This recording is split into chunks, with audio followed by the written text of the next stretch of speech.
First of all, thank you very, very much, Rob, for organizing all of this. So I'd like to begin just simply by congratulating Rob on an incredibly successful CNIE symposium slash conference. We tried something new this year, and I really appreciate all the work that Rob did to make this happen.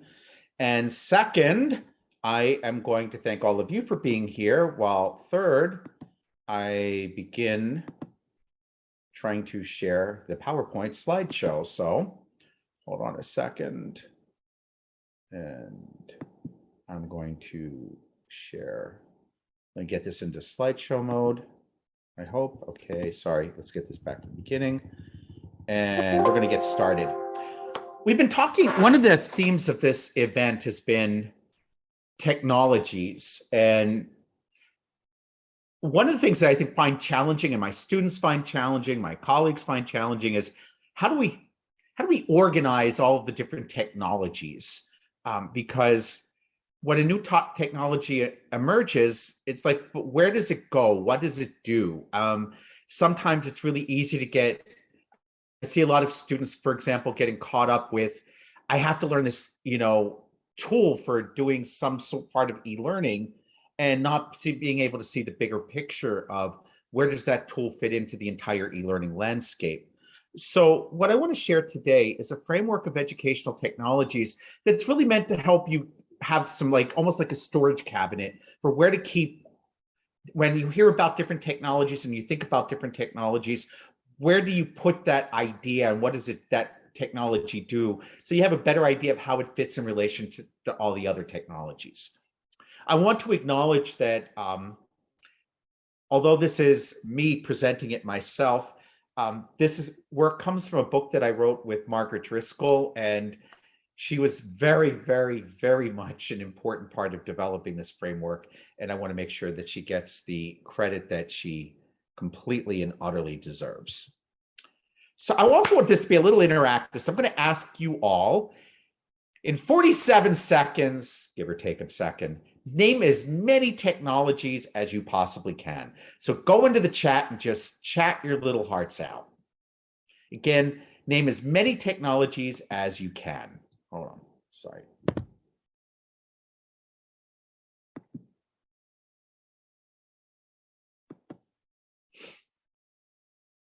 We have one.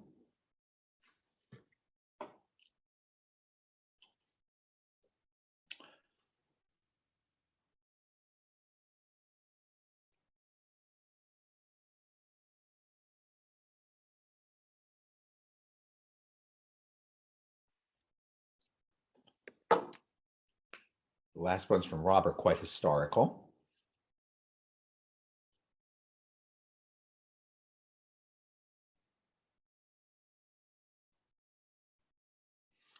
Really variety. Some of these of which are educational technologies, others are technologies about which we educate.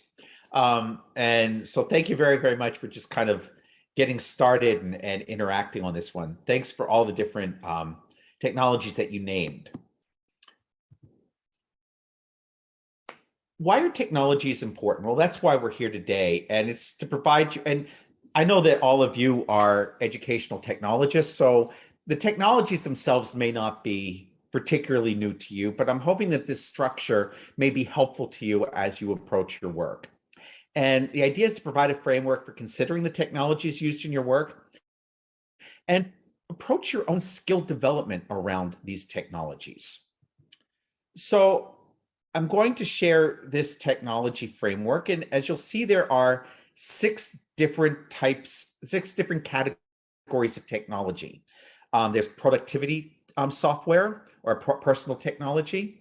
There's design, development, and delivery software that includes software designing and developing instruction and related materials for broadcasting and publishing, and for class-related hardware and software.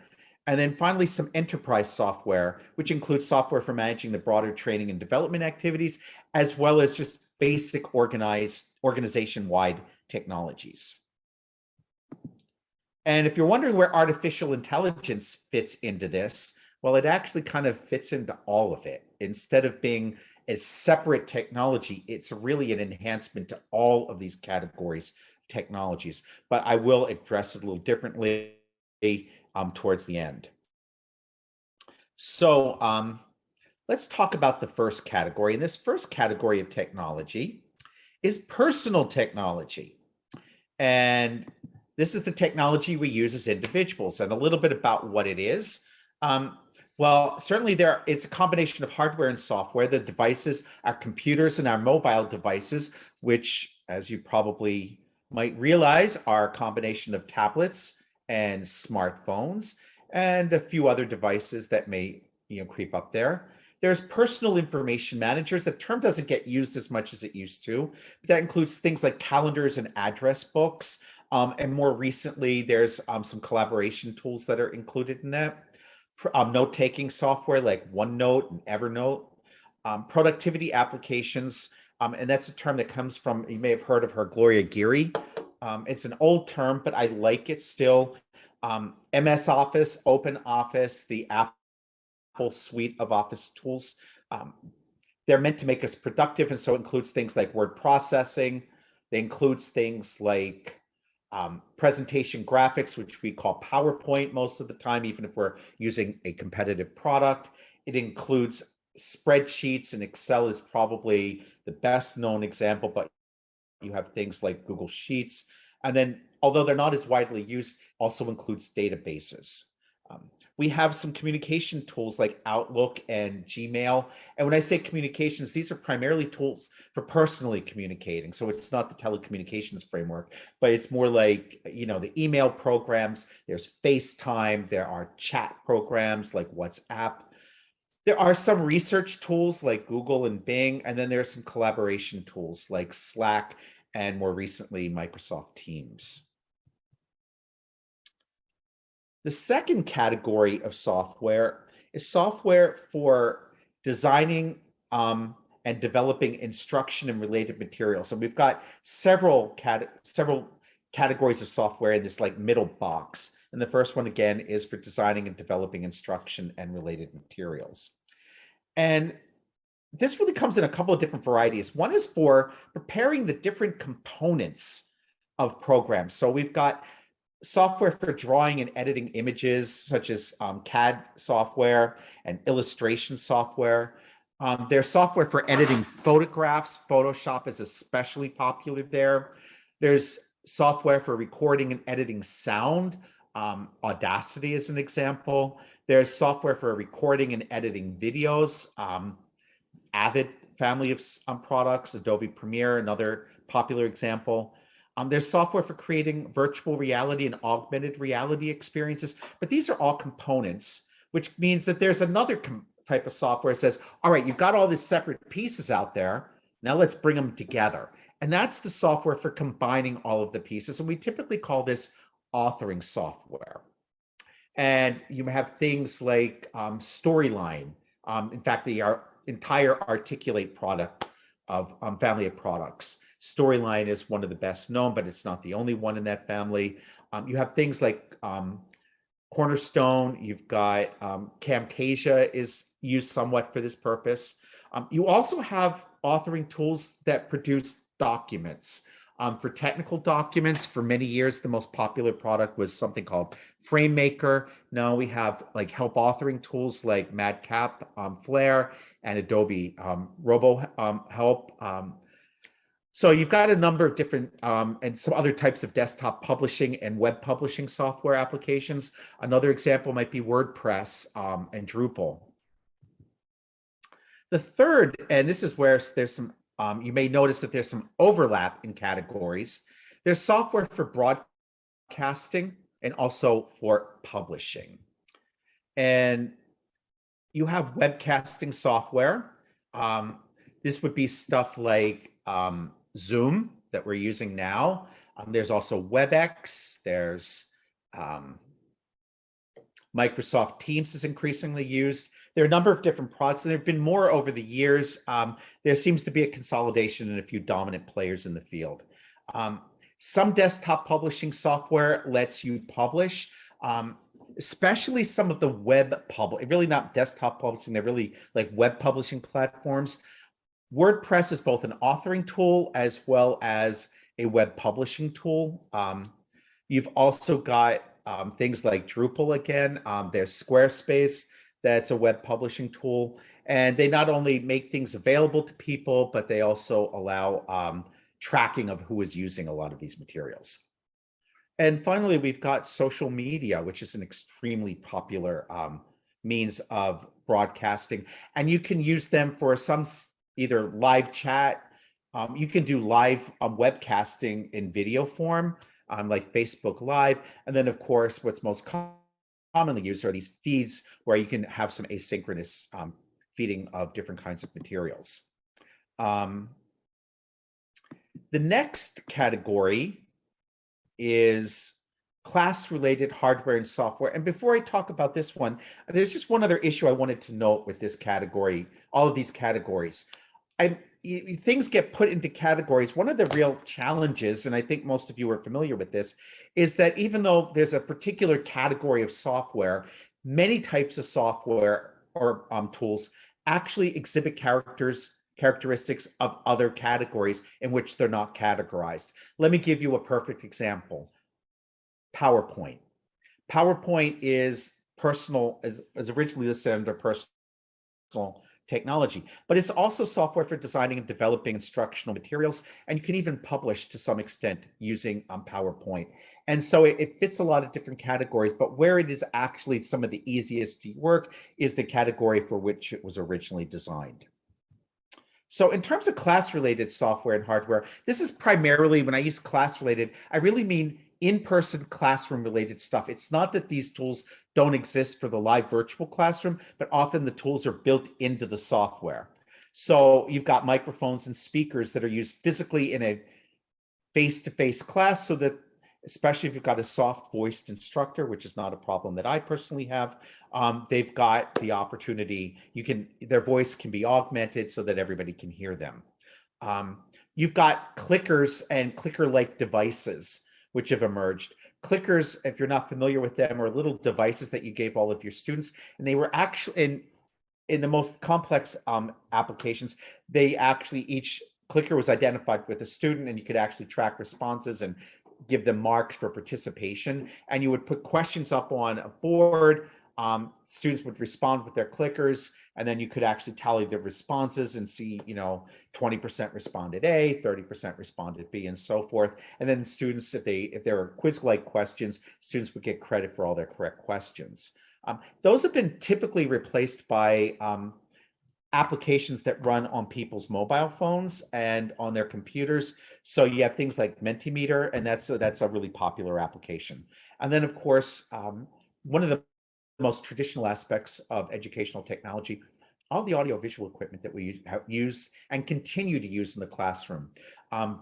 Both the really ancient stuff like slide sound shows and transparency projectors, which we don't use that much anymore, up until the LCD projectors and the various, wireless devices for connecting computer to those projectors, and all the AV equipment that's connected to that.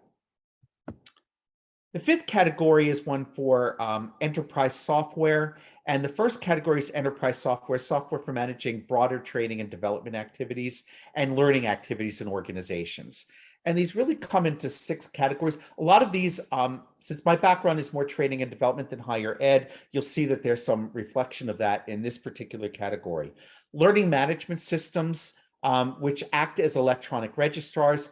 There was another category that's not as widely used. It seems to have been basically replaced by the learning management systems and the next category, course management systems. But these were learning content management systems. And these were really meant to store content, either like just individual components of lessons or actual individual lessons. And they could be assembled on the fly to create courses that were tailored to the needs of learners. And it was for LCMSs that originally people started putting in standards so that these courses could be assembled on the fly. You have course management systems, and I know a lot of people do not distinguish between things like Moodle and Blackboard and more traditional learning management systems like SumTotal and Desire to Learn. I do, because one was developed for the corporate environment in which I worked. and which really didn't have great distribution capabilities. The other was developed for the university environment, like Moodle, like Blackboard. And they were developed because it was really expensive to distribute materials to students. And now there was this way to really easily upload materials and make them easily available to students. Over time, there's been an almost complete overlap in those two categories, but there is something important about knowing what they were originally designed for. There's another category that doesn't get as used as widely in many education groups, except when they're talking about SharePoint, but really are big in my other life in tech writing, and that's content management systems. And these are systems that can be used for two purposes. One is just simply to store all kinds of organizational documents for which you have easy access. And to give you an example, we use a product called Documentum at my university. All the student application materials are uploaded there. And when I review applications for admission, I will go to Documentum and look at all the files. But there's very little transformation other than basically storing them. By contrast, there are other things called component content management, which can be used to not only create the content itself, but keep it in little topics or mini files. They can put a date on them so that you know when they expire, just like your milk expires. You can renew their expiration, but it just means that you always look at it to make sure it's current. And you can also manage approval of this documents. And most importantly, you can manage translation of the documents. There are human resource information systems and talent management systems that are used to basically track the learning that people do. They often have the same capabilities as a learning management system does, which allows people to register in courses, take courses. It does track some testing, some don't track the testing. It does record completions, and then if it's an employee, it gets credit for that. In an institution of higher ed, you have other systems that track whether student paid their bills, and it's the one usually that prevents students from actually getting their diploma because they have a 25-cent library fine. That's all a different system. And then finally, the emerging category is learning experience platforms. And these are platforms that let people, that basically they're ecosystems of learning materials that exist, that can be associated. And there are standards inside the browsers and applications so that learners can get credit for completing various things, for demonstrating that they have particular skills. And these systems can also suggest, hey, it looks like you've done this really well, but it looks like you may want to develop this skill. How about doing such and such to get there? So there's some smarts built into those systems. Last category is organization-wide technology, and this goes beyond learning, and this is really just the infrastructure for running the software. And it's the hardware, software, network management. So it's everything from, the actual networking, whether it's wireless or hardwired stuff. It's the security software that's used. It's the, it's all the infrastructure that you've got on there. There's also some specialized apps that are used either in the organization or the industry. So if you're in the airline industry, you may be working with an airline booking system. University, there might be a university enrollment system or a student information system, certainly what we have. And then you may have a finance system. And if you're lucky, yours works. Artificial intelligence really cuts across all of these different technologies. And everybody thinks it's coming or it's fast happening. To be really honest, we have whether we realize or not, there's a lot of AI in use already. Just in terms of if you're using Microsoft Office, you can actually dictate stuff. I'm not saying it's perfect, but you can dictate like you used to do in the old days, but instead of a human taking the dictation, the system does. Or you can just record a presentation, upload it, go through a transcription service like Otter.ai, come back after lunch, and you've got the whole transcription. Autofill or autocomplete, that's something. There are a number of editing functions that have been built into, and we're getting up to what's called generative AI, where they actually auto-write. There are applications that will actually, I know it's hard to believe, they will actually write little courses for you. I had a demonstration the other night, and I have to be honest, it gave me a few nightmares.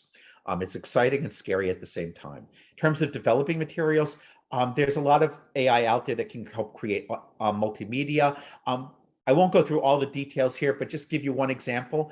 A lot of people are saving money on narration by having a written script and then using AI-generated voice that sounds very human to actually do that translation.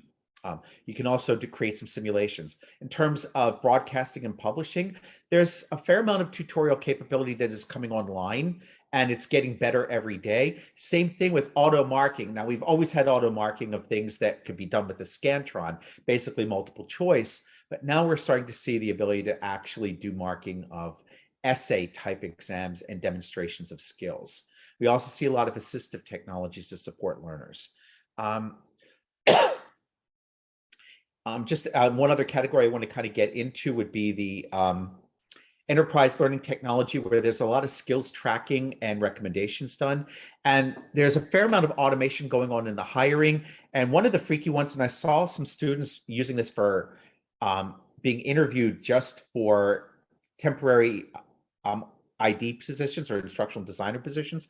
The system was doing the interviewing, and then it was using artificial intelligence to analyze the interview to figure out who gets recommended for the next phase of the process. And then, of course, in enterprise technology, we've got a fair amount of fraud detection technology out there. And a lot of it's really good. It detects, like, potential fraud on your credit card. The problem that we've had is, like, lately, this seems to be the most common thing, is spam filters filtering out emails that we actually do want to get, which is kind of hard to believe, but it's true. So one of the uses of these different things is to figure out how much do you really need to know about every level of technology. None of us can be an expert in everything unless, of course, you're Dr. Stephen Bounds, who I always look up to for his incredible knowledge and wealth of experience with technology. But what you look at is what role you're going to play and what different category. And this is a model that I learned from my corporate years. But level one is you don't need to know it, and then if you don't need to know the technology, don't worry. I mean, if you want to learn it, that's great, but it's not worth losing sleep over, because there are other ones that you do need to know. Level two is you're able to define what this technology is. You can name its key capabilities. You can name at least 2 products in the area and differentiate among products. But notice I didn't mention the U word. That is, you're not able to you haven't actually used it. And many of us are capable of talking about technologies at a conceptual level, even if we have not actually put hands on use of it. That's the level 3, which means it's really level 2 knowledge, but you've used the technology. You can enter and change information and handle common tasks and quit using it. Levels 4 and 5 are a little bit more advanced. Level 4 is everything you can do in level 3, but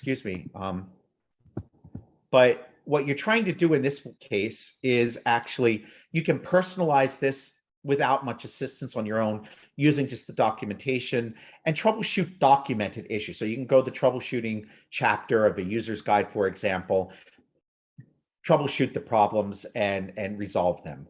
Level 4 or level 5 is you can customize the product or the software or the technology in ways that are not documented in the documentation, and you can handle problems that are not addressed in the documentation. You may follow a process that was documented there, but that's pretty much about it. So that brings me to the conclusion of my presentation, and it looks like I've got about 3 minutes at this point for questions, and then we have a networking session afterwards. I will be sticking around for that, so we're more than happy to continue the conversation. But perhaps if you have questions, please feel free to share them. If you want to share what's the most important thing you've learned from this, I'm also interested in hearing that.